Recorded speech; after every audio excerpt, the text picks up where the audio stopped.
Hello, working people of Southwest Washington. You're listening to episode 31 of Working to Live in Southwest Washington, produced by the Southwest Washington Central Labor Council and sponsored by Vancouver, USA Pride. But more on that in a little bit. We're also a proud member of the Labor Radio Podcast Network with over 150 radio shows and podcasts for working people just like you. Find out more about the network at laborradionetwork.org. I'm Shannon Myers. And I'm Harold Phillips. And before we get started, we always like to remind you that the views and opinions expressed on this show are not necessarily the views and opinions of the Southwest Washington Central Labor Council, its affiliate unions, our guest unions, not even their employers, and not even their rainbow pride flags. Nobody but themselves. The rainbow pride flags are out. Yes, they are. Because, Shannon, it's June and it's Pride Month. Happy Pride. Oh my gosh, I love Pride Month. And the reason that I do is because we have amazing people in our community who are LGBTQ+. And not only in our community, but in our labor movement. And it is so important for all of us to have that time where we can actually feel good and special about who we are and our individuality. And that is why I love Pride, because everybody comes out. Gay, straight, queer, doesn't matter. We're all out, we're all happy, and we're dancing under rainbows. So happy Pride.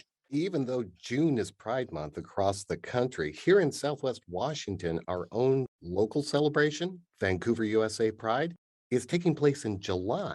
We've got 3 members of the Vancouver USA Pride Board of Directors to tell us all about that. Who also, by the way, happen to be union members and delegates to the amazing Southwest Washington Central Labor Council. Well, 2 of them are absolutely union members, including my SAG-AFTRA sister, Jennifer Lanier. Thank you so much for joining us, Jennifer. Oh, I'm so glad to be here. I am a very, very, very proud member of SAG-AFTRA. I'm also a very proud member of Actors Equity Association. We've also got Dustina Haase-Lanier here with us. Dustina, thanks for joining us. Hi, everybody. I am sad that I'm not in a labor union right at this time. I have most of my life been part of unions, but in the recent months, I've been working for an organization that does not have a union, nor does my position. I'm chief of staff for Pride Media Incorporated. Well, I'm sure that you are working on that. I am. Let's not forget Brian Beliel, who is not only a union member, he's also chair of the Southwest Washington Central Labor Council's Events Committee. Thank you so much for being here, Brian. It is great to be here.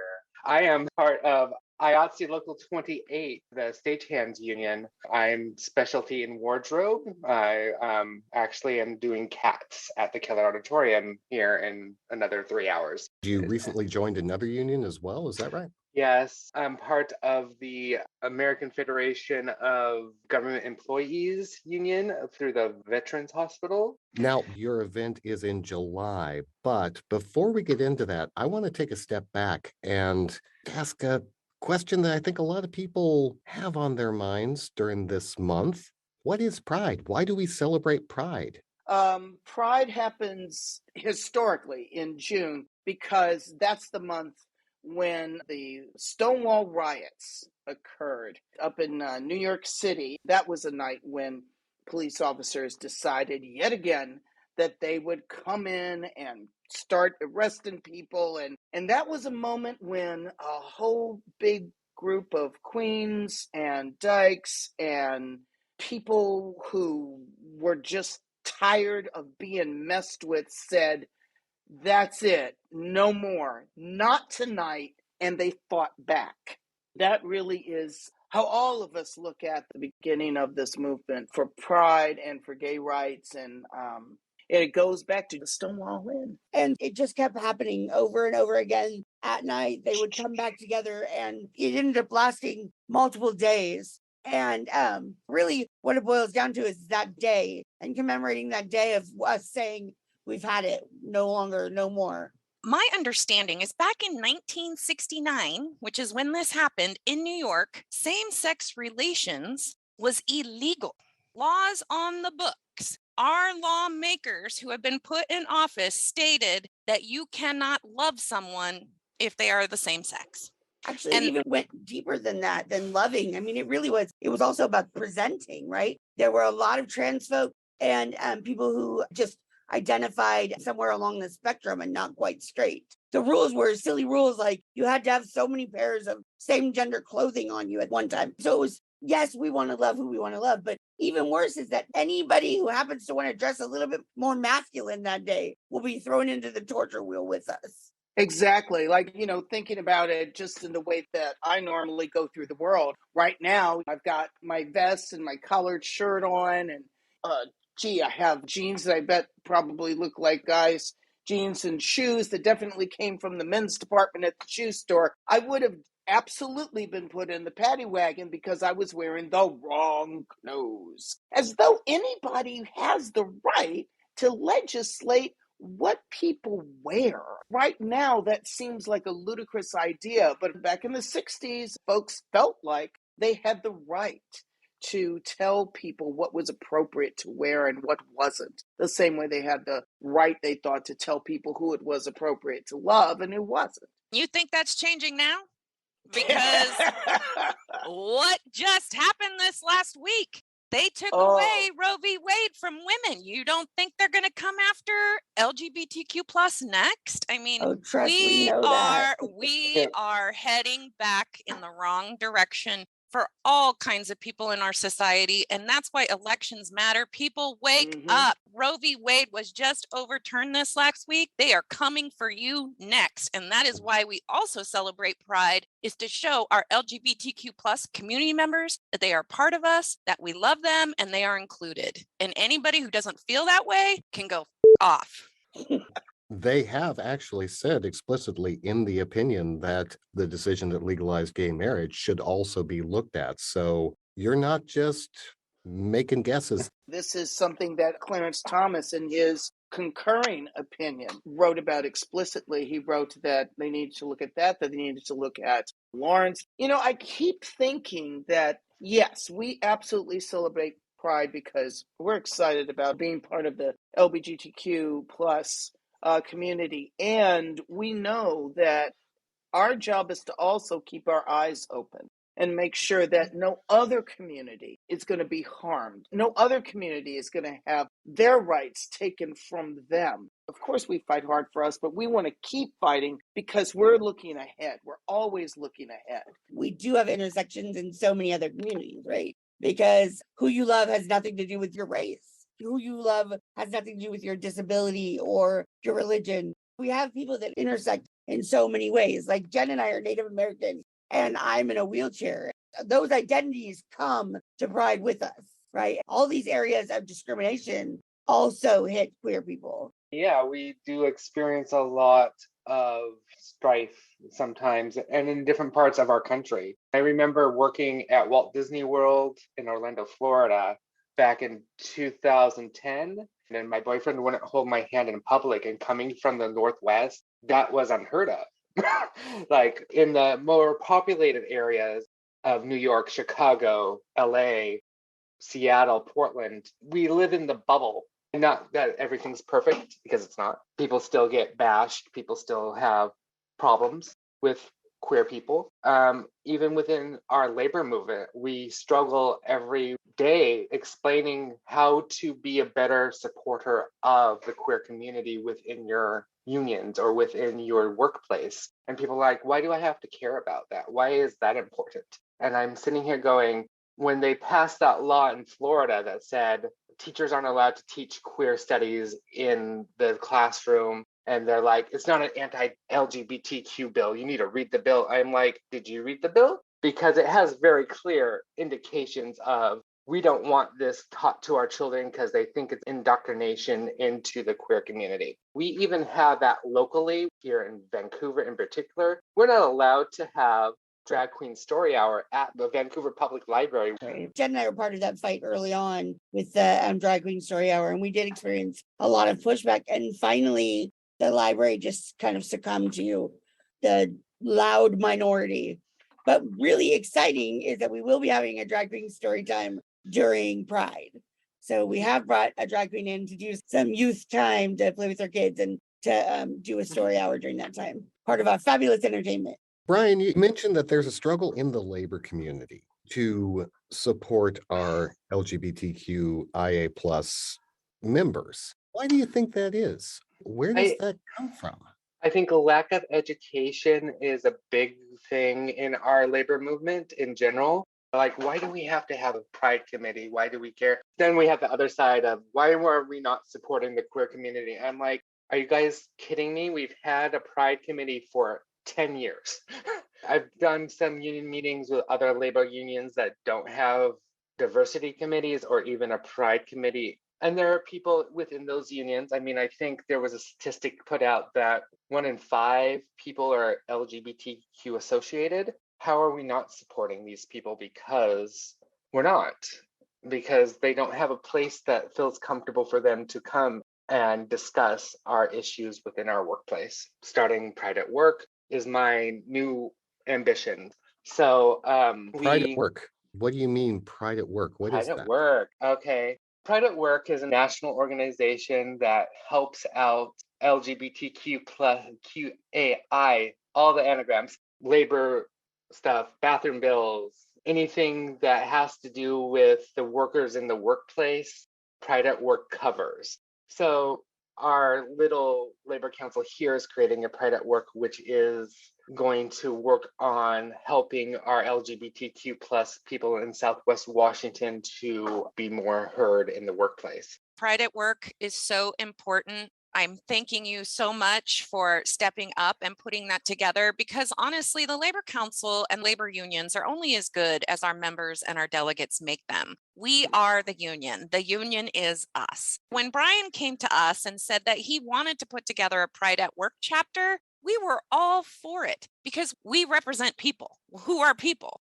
People are all different colors, all different races, all different types of sexual orientation. We represent everybody. That's why we're union. We're not Democrat. We're not Republican. We are union. And what are our focuses? The workplace. And every single one of our communities, whether they are based on skin color or based on sexual orientation, they have certain circumstances in their workplace that are special and unique to them. And that's why they have to have their Pride at Work to address those concerns, because a concern for an LGBTQ plus member at work is different than even a woman at work or a Black person or an Asian person at work. You need to feel welcome. You need to feel supported. You need to feel inclusive. And I still think we have a long way to go.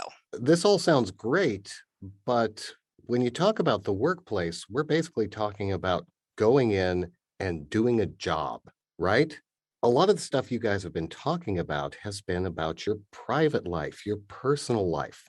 Why does that make a difference to what happens in the workplace? I really think it's important to recognize that as you enter the workplace, you bring all of yourself there, right? Every part of who I am, whether I'm a mother or if I'm religious, or all of those things come with you to work. You wear a wedding ring because you're married. Everybody in the place knows you're married, probably knows your wife's name, probably knows your kids' names. But when it comes to a queer person, they have to make a decision whether or not it's safe to share those same things. Like the minute I say wife, everybody knows that I'm queer, right? A lot of people have switched to saying partner, but even that, very few people say partner if it's not a different type of relationship than you're seeing in the most of your peers. So I think that when I go to my workplace every single day, I come with who I am 100%. And that means that I come as a disabled, Native, queer woman. In Washington, it's been 10 years since we've had equal marriage. I think I want to include that as something that we talk about from the stage. I want to include, hey, it is this anniversary, and how many folks just happened to have their 10-year anniversary from the day they were able to legally be married. I think that would be super fun to celebrate from the stage.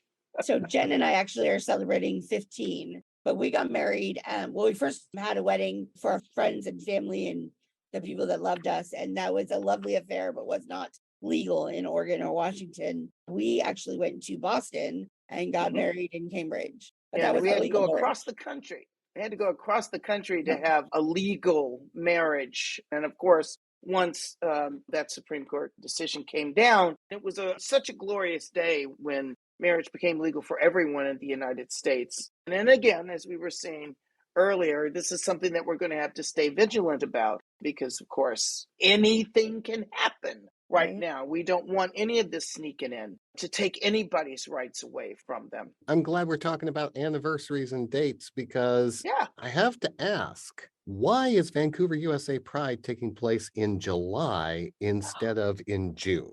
So for a long time, we were a very small affair.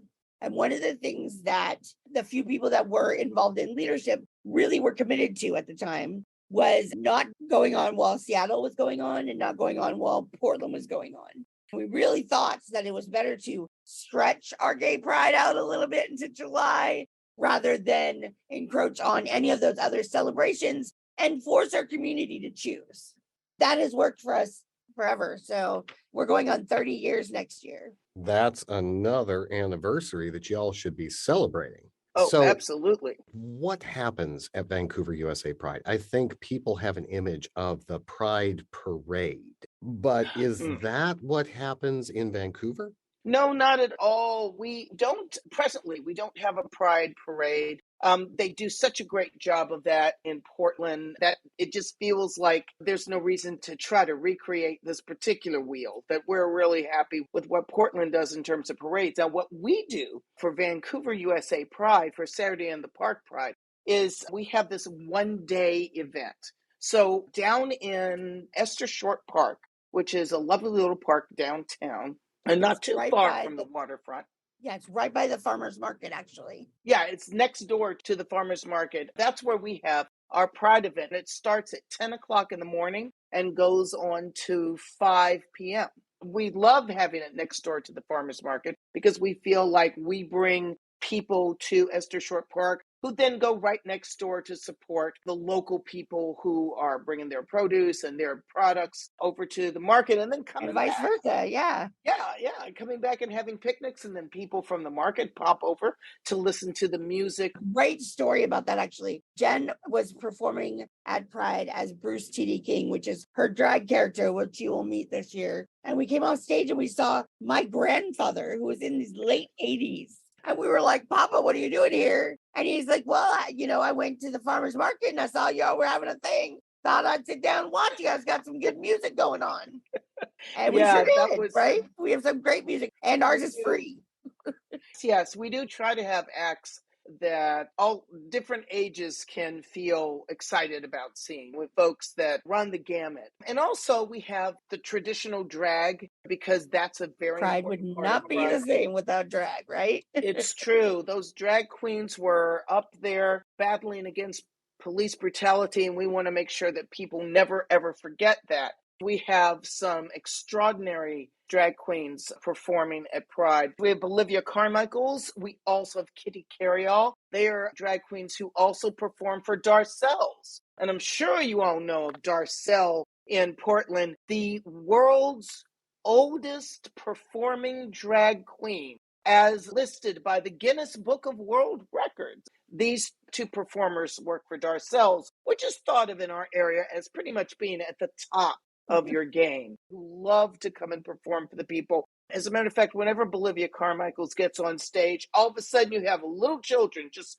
crowding around. Little kids love Olivia. They just love her. And she loves them. She has a great time performing for the little kids as well. It's having seen how much little kids love drag performers that brought us to the whole drag queen story hour in the first place. So that's why we're excited to have drag queen story time. We're not gonna have a full hour, but definitely have a couple of books, beautiful stories that the drag queen storytellers will come and tell for the little kids. So they'll be ready, man. Those little kids see the queens and they come running. I think there's something about that level of pretend that's happening right there in front of everyone. You know, that wonderful level of costuming and makeup that just really excites the imagination of kids. We have two different bands coming. The first one is called Living Skins, and they're out of Camas. They are younger. and more, I would say heavy metal type of a band. And we love that the junior high and high school and 20 something seriously love to headbang and do the thing up there as well. Definitely not my type of, but I'll book them because the youngsters love them. And now I just sounded like the oldest lady on the podcast. The youngsters will love them. And then after that, we have There She Goes, which is another band that has performed with us for a while. They're more of like an 80s, 90s cover band, as well as some of their own music, and a lot of fun. Rarely is there a person sitting once they've got on the stage. And then we also have the Portland Gay Men's Chorus coming, and they're actually opening for our amazing headliner, who's Mary Lambert. You brought up the fact that there's some old folks who may not be into some music. There's some kids who may be into some stuff that maybe some other folks aren't. Would you call this open for everybody? Would you say that people should bring their kids? Absolutely. Absolutely. This is one of those events that's really fun. It really is fun for everybody in the family. You know, like I said, when we had that moment when Granddad showed up, he hung out, he stayed. He was really intrigued by some of the organizations who were being represented in the booths that are all around. We have so many community organizations, local, state, and a couple of national organizations that love coming to Pride. They love having so many different people interested in what's going on. We have a number of churches actually who have booths at our Pride event because they want to make sure that folks know that they are welcoming and affirming groups. And a lot of the churches, they're over in our kids' corner where we have a lot of fun activities for kids, and it's great for young ages over there as well. Yeah, bring your picnic, bring a couple of chairs, bring a blanket, and any age will enjoy our event. And Brian, you, brother, have been working on getting some of our unions to support this event because this is really important for our labor unions. We are always looking for an amazing workforce, and we have not even come close to tapping into our LGBTQ plus community. So we are going to be there tabling jobs, letting people know that if you are breathing and you have a good work ethic, come on down, right? Absolutely. I've been trailing hard at the Labor Council going, you guys need to come out to Pride, searching for new workers for your labor unions, new up and coming leaders. It's a great way to promote your labor union. We have IATSE on the books as a tabler. Steam Fitters donated $1,000 and they're tabling, and a couple other unions. I mean, that's the exciting part, right? Is there's absolutely a lot of unions that are involved, and we've actually been granted money both from unions and from union organizations. So that's right, from the Central Labor Council, which has been so exciting. And thank you so much, all you fabulous people. I have to tell you, that just feels so marvelous. It just feels great to know that not only are people saying that they're supportive, but they're really backing their local pride with their dollars. I mean, that's kind of fantastic. And I want to note here too, IATSE donated $7,800 of labor for this event. So we'll have 12 techs on hand, doing anything from streaming, audio, and backstage setting up for easy turnover for our event. Yeah, we're excited. So we do have raffles, and we have a couple of community awards that we're going to be giving out the day of as well that you just don't want to miss. Yeah. And of course, 10% of everything that is contributed to Saturday in the Park Pride goes to our scholarship fund. We have a scholarship that we make available to any LGBTQAI plus person who's going to a college or a trade school or a training program, anything like that. And so 10% goes to that. It's the Bonnie Tinker Justin Taylor Scholarship Fund. Well, it sounds like it's going to be a fantastic event. When is it and where is it?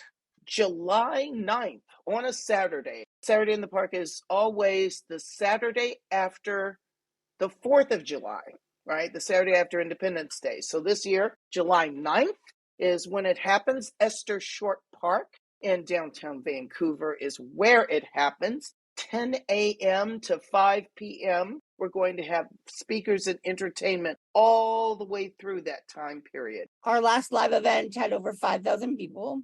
And we expect if you're planning on coming to our headliner, you come early and you stake out your spot quickly because she will definitely bring in the crowd. So if you want to see Mary Lambert, I suggest you get there early and enjoy some of the other events.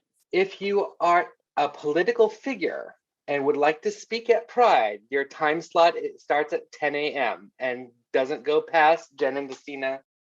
Yeah, 10-15 minutes delay as we really are giving 5 minutes per candidate that wants to talk, because we do know that we need to give equal space and equal time to all candidates that show up.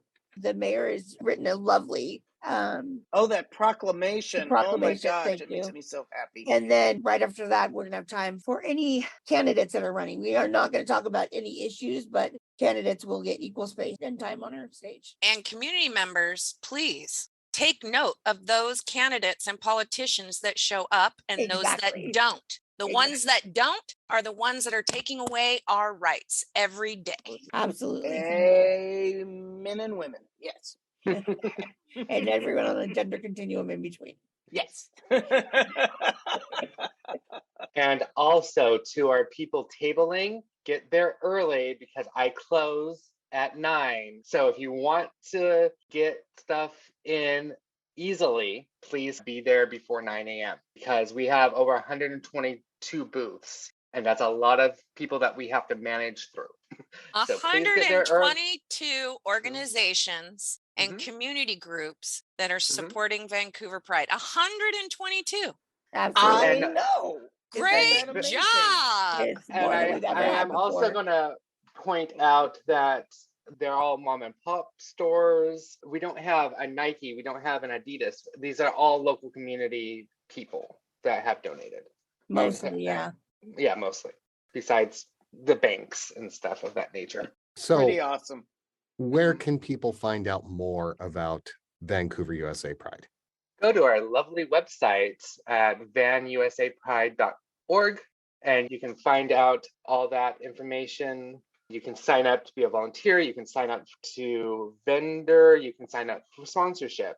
We do have a Facebook page that's Van USA Pride as well. Well, it sounds like it is going to be a fantastic event, and we are so looking forward to being there. Thank you so much for joining us, Vancouver USA Pride board members, Dustina Haase-Lanier, Jennifer Lanier, and Brian Beliel. Thank you so much. It was fun. Thank you so much. And thank you, working people, for joining us on another episode of Working to Live in Southwest Washington, produced by the Southwest Washington Central Labor Council and sponsored by Vancouver USA Pride. Be sure to join them on July 9th in downtown Vancouver's Esther Short Park and find out more about Vancouver USA Pride at vanusapride.org. And remember, listeners, everyone deserves equal treatment at their job, no matter what they do. And the best way to ensure that you receive equal treatment in your workplace is a union contract. And that's why we in organized labor are fighting every day for that. And that is also why this podcast was recorded under a SAG-AFTRA collective bargaining agreement. Every time I step up to the microphone, I know I'm going to be treated the same way as those other big podcasters. You know their names. And I know that's because of my SAG-AFTRA contract. Remember, working people, this is your show. We want to know what you want to hear on it. Email us at podcast@swwaclc.org or find us on Facebook, Instagram, and Twitter at SWWACLC. And don't forget to subscribe to the show. Pass it on to your friends, your family, and all of your siblings. And while you're at it, give us 5 stars or paint the rainbow across the park blocks or whatever your podcast platform of choice gives you to let people know you like what we're doing here. One last thing, folks. Dustina talked about how important it is to bring your true authentic self to work. And I think it's important for all of us to remember that we don't just go to our jobs and turn off who we are. We're always thinking about our friends, our families, what's going on in the world. Yeah, the boss might want us to just put our heads down and work on the assembly line and not have that stuff enter into the equation, but we're not robots. We're humans. We have to be allowed to think about the stuff that's important to us. And we have to be allowed to think about the stuff that's important to our coworkers, about the things that are affecting them. So when you're at work, if you see a coworker having a bad time, ask them, what's going on? What's happening? Listen to them when they talk about the things they're struggling with. And if there's a way that you can work together to solve those things, come together and help each other out. It's something we do every day, but it's actually this thing called solidarity that the labor movement is founded on. And with that solidarity comes protections, comes support, and comes with the fact that you know you're not alone. And I say that all the time on this show. If you're a part of the labor movement, you're not alone. And we are fighting for all of those unique circumstances with all of the groups within our organizations. We have so many different communities that are within our labor community. And we need to understand that. We need to respect that.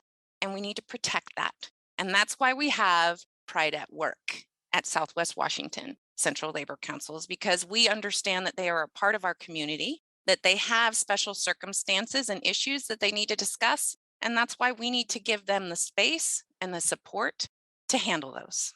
So show up for your friends, show up for your coworkers, whether that's at a pride celebration in a park or whether that's just at the table over a cup of coffee or lunch.